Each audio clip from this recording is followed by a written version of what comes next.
Cases भारी तादाद में, लिस्ट के लिस्ट हैं, सैकड़ों की तादाद में। तो लोग कहते हैं कि अरे नहीं, आप लव जिहाद पे चर्चा कीजिए। क्यों? मुसलमान समाज की बिटिया की जान सस्ती है। हमारी बिटिया नहीं है, उनके माँ बाप नहीं है, उनको दुख दर्द नहीं होता, क्या उनको खून नहीं गिरता? कैसा मानसिकता है, कैसी तुम्हारी जहनियत है नफरत के कीड़ों कि तुम मुसलमान बेटियों के जुल्म करने वालों के समर्थन में खड़े हो। 8 लाख मुसलमान लड़कियों को धर्म परिवर्तन करा के हिंदू बना। कौन से मीडिया चैनल पे चर्चा हुई? किस जमीन से सोते होंगे ये? अरे तुम्हें चैन कैसे आती है, नींद कैसे आती है? बेशर्मो, तुम एजेंडा चलाते हो। पूछना चाहता हूं कि इशरत के लिए किसी ने आवाज उठाई थी? क्या यहां से रुकैया के लिए किसी ने आवाज उठाई थी जब यशवर्धन ने उसकी ऐसी निर्मम हत्या कर दी, बोरे में पैक मिली वो? क्या रेशमा के लिए किसी ने आवाज उठाई जिसको पुष्पेंद्र ने लात मार के उसकी प्रेगनेंसी के दौरान मां बनने वाली थी, कोक में लात मार के बाहर निकाल दिया? कभी साहिबा के लिए किसी ने आवाज उठाई? नहीं उठाएंगे, क्योंकि यहां लड़की जो है, जो मरने वाली बिटिया है, जिस पर जुल्म हुआ, वो बिटिया उर्दू नाम वाली है।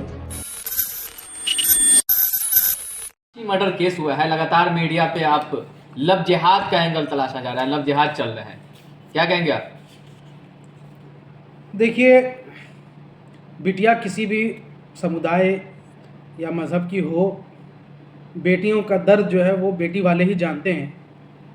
जो बांझ हैं वो बेटियों का दर्द नहीं समझेंगे, और जिनको ओछी राजनीति करनी है वो सिर्फ राजनीति करके चले जाते हैं। वो ना किसी बिटिया से मिलते हैं, ना उनके परिवार से मिलते हैं। लेकिन शोएब जमई वो व्यक्ति है जो अंकित शर्मा मर्डर के टाइम में अंकित शर्मा के परिवार से मिला था, और आज साक्षी बिटिया का जब मर्डर हुआ है तब उस पर भी मिल करके आया, और हमने ना सिर्फ मुलाकात की बल्कि यहाँ से अपनी संवेदना के साथ साथ परिवार की मदद की। हम वो लोग हैं जो बेटियों के साथ हो रहे जुल्म और अत्याचार पर कभी भी बलात्कारियों या अत्याचारियों का मजहब नहीं देखते, धर्म नहीं देखते। हम वो मानसिकता वाले हैं जो सबके साथ इंसाफ करते हैं, उसमें फ़र्क नहीं करते। हम वो नहीं हैं जो कठुआ में आसिफा का रेप हुआ तो बलात्कारी का धर्म देख करके उसके समर्थन में जो लोग खड़े हो गए थे, हम वैसी मानसिकता वाले नहीं हैं। हम वो नहीं हैं जो बिल्किस बानो के बलात्कारियों का मजहब और धर्म देख करके उनके साथ सत्कार करने और उनको संस्कारी कह के माला पहनाने वाले, ऐसे मानसिकता वाले हम नहीं हैं। शुक्र है अल्लाह का कि हमें इस्लाम ने, हमारी मज़हब ने, हमारे नबी मोहम्मद मुस्तफ़ा सल्लल्लाहु अलैहि वसल्लम ने वो तालीम और तरबियत दी है कि हम बेटियों की जब इंसाफ की लड़ाई लड़ते हैं तो हम उसका मजहब, हम उसका धर्म, उसका रंग, उसकी कास्ट, उसकी जाति नहीं देखते। ये हमारी मानसिकता है। तो कौन लोग देख रहा है? आज क्या हो रहा है? हाँ। जो शाहबाद डेयरी के पास जहाँ पे उस दरिंदे साहिल ने उसका मर्डर किया, हमने अपने ऑफिशियल ट्विटर हैंडल से पहले ये लिखा सबसे पहले कि मैं शोएब जमाई इसके फांसी की, त्वरित फांसी की मांग करता हूँ और लाइव फांसी दी जाए ताकि लोगों के लिए नज़ीर बने। मैंने कहा जब इस तरह का मामला जो होता है तो आफताब और साहिल ही क्यों निकलता है? क्यों? इसलिए क्योंकि कभी आपने साहिबा की बात सुनी है? कभी आप रेशमा को जानते हैं? कभी आप शिवानी खान को जानते हैं? आप नहीं जानेंगे। कौन है लोग? कौन है ये लोग? ये वो मुसलमान लड़कियां हैं जो भगवा लव ट्रैप में फंसा करके, जिनके साथ प्रेम और जाल में फंसा के इनके साथ बलात्कार हुए, इनके साथ रेप हुआ और फिर इनको निर्मम हत्या कर दी गई। और मारने वाले जो लोग थे वो बहुसंख्यक समुदाय के लोग थे। कभी जितेंद्र जो है वो साहिबा को नोएडा में मार देता है, कभी पुष्पेंद्र जो है वो यहाँ से हमारी रेशमा को जो है यहाँ से मुरादाबाद में मार देता है, निर्मम हत्या कर देता है। कभी लकी मोहित जो है लकी खान बन के, मुसलमान बन के फंसाता है एक लड़की को, उसका जो है रेप करके उसको छोड़ देता है। ये सैकड़ों केसेस। कभी आप इशरत को जानते हैं? क्या कभी आप रुकैया को जानते हैं?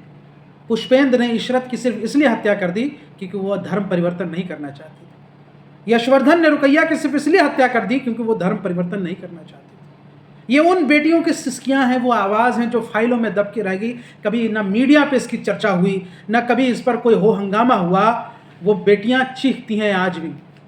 इसलिए मेरे जैसा ही कोई दीवाना सन की आदमी आज भी उन पोथी पत्रियों और उन फाइलों को लेकर घूमता रहता है मेन स्ट्रीम मीडिया के डिबेट्स के ज़रिए से, ताकि कभी ऐसा मौका मिले और उन पर चर्चा हो और मैं उन बेटियों की आवाज़, उन चीखों को भी दुनिया के सामने सुनाऊं कि कैसी हमारी मुसलमान बेटियों को निर्मम मर्डर करके टुकड़ों में और बोरों में पैक करके भेज दिया गया, लेकिन आज तक उनके लिए कोई बोलने वाला नहीं आया, आज तक कोई उनके लिए यहाँ से कोई मीडिया पे चर्चा नहीं हुई। मैं ही बोलूँगा, पूरे मुस्लिम समाज को बोलना चाहिए। सिर्फ मुस्लिम समाज ही क्या, हर एक जो इंसान खुद को समझता है उसको बोलना चाहिए। आज लव जिहाद की बात करते हैं, ये उसी शाहबाद डेयरी में यहाँ से आसपास के जो हिंदू हैं वो वहाँ साक्षी बिटिया के घर के बाहर पोस्टर लगा के चले गए कि ये कोई लव जिहाद का मामला नहीं है, हिंदू संगठन का हम बहिष्कार करते हैं, ये तो जघन अपराध है और अपराध को अपराध की नज़र से देखना चाहिए। कौन कह रहा है फिर लव जिहाद इसको? यही पूरा गैंग कह रहा है, ये पूरा इकोसिस्टम है। अगर अपराधी यहाँ से उर्दू नाम वाला हो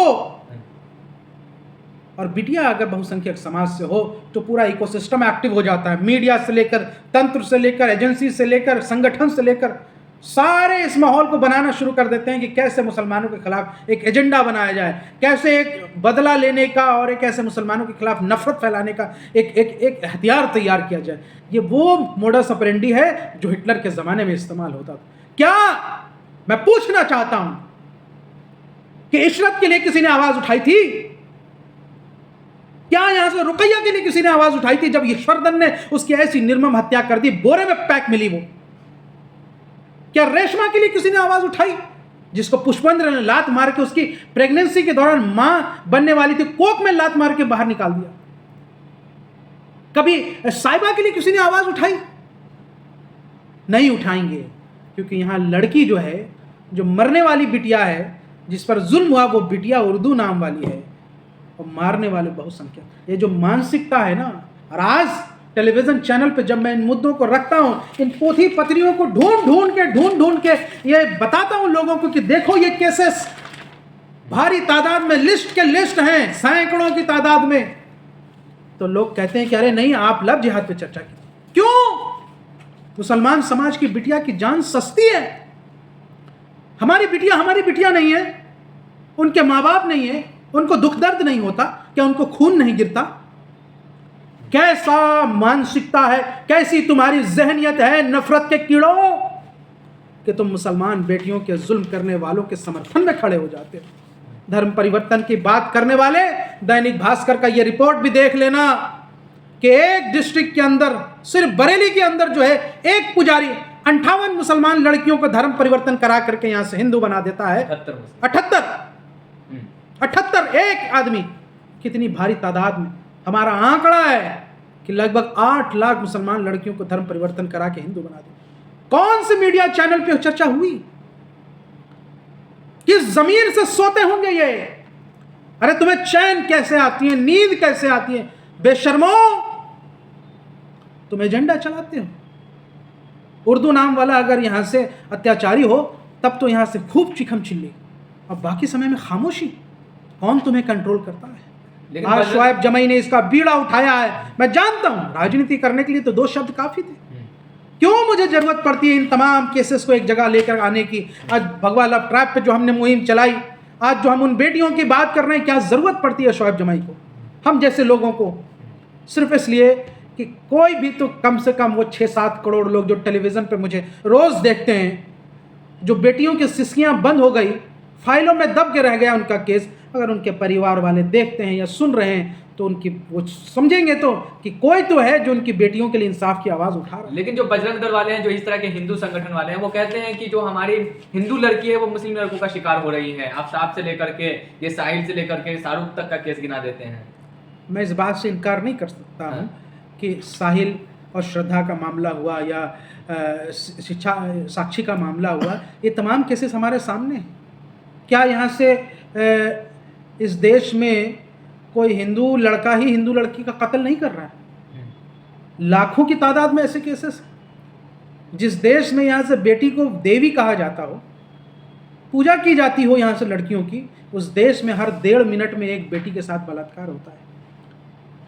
हर आधे मिनट में यहाँ से मोलेस्टेशन होता है। कौन कर रहा है ये? कौन सा समाज? किस सड़े हुए समाज की बात करते हैं आप? ये नैतिकता हमें सिखाएंगे? ये नैतिकता सिखाएंगे? एनसीआरबी का डेटा 2022 का उठा के देख लीजिए। शर्म आनी चाहिए कि इस देश में जिनको आप बेटी बेटी बेटी बचाओ बेटी पढ़ाओ की बात करते हैं, वहाँ हर 7-8 मिनट में एक बेटी जो है किसी बलात्कारी के चंगुल में फंस करके ज़िंदगी उसकी तबाह हो जाती है। किस बेटियों के बचाने की बात करते हैं आप? तो अगर हिम्मत है तो उन तमाम बलात्कारी जो किसी भी जात धर्म समाज से हों उनके फांसी की मांग कीजिए, उनके लिए समर्थन नारे मत लगाइए।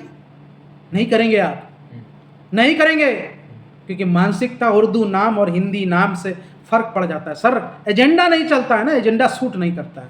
इसलिए चाहे मुझे आप पागल कहें, मुझे दीवाना कहें, मेरा मजाक उड़ाएं, मुझे मजनू कहें, लेकिन मैं उन्हीं दीवानगी के साथ अपनी ज़िंदगी के आखिरी सांस तक उन बेटियों के लिए आवाज़ उठाता रहूँगा जिनकी सिसकियाँ भी किसी देश ने नहीं सुनी।